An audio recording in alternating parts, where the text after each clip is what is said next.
Hi Gearslutz, Todd here with Softube, and today we're taking a look at Console 1 Fader.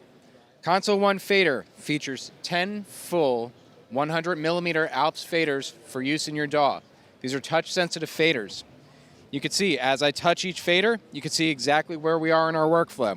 Let's actually close our on-screen display and see what we could do here. We've got volume selected, and as you'd expect, we could see the faders moving in our DAW when we do that.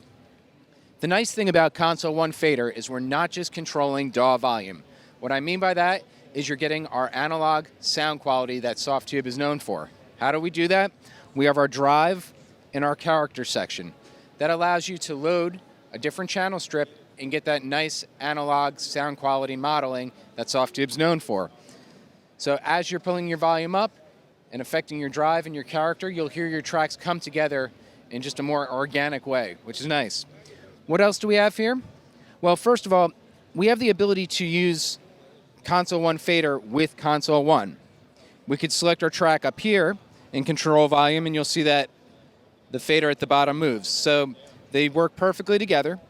So you could use Console 1 with Console 1 Fader. You could use Console 1 Fader on its own. If you do that, you'll see that we go from this display that shows channels 1 to 20. I'll remove the original Console 1 and just go to Fader.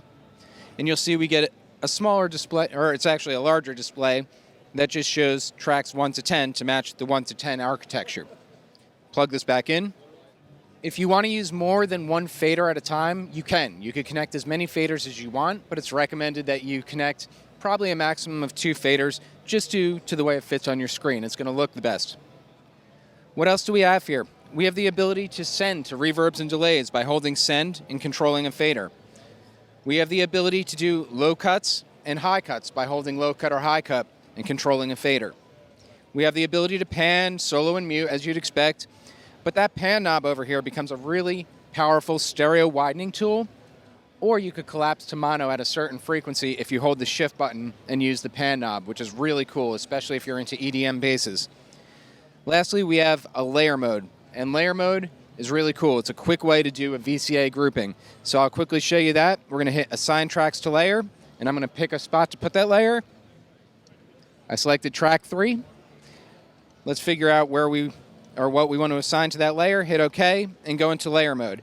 Track 3 is now a VCA that controls multiple tracks at once. And I don't know if you can see that on the screen, but we could see multiple faders going up and down, which is really cool. It could eliminate the need for creating groups in your DAW. We have 3 assignable buttons here.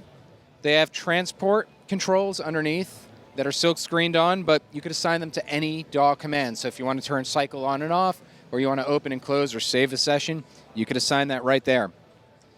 This is Todd with Softube. Check out Gearslutz and check out softube.com.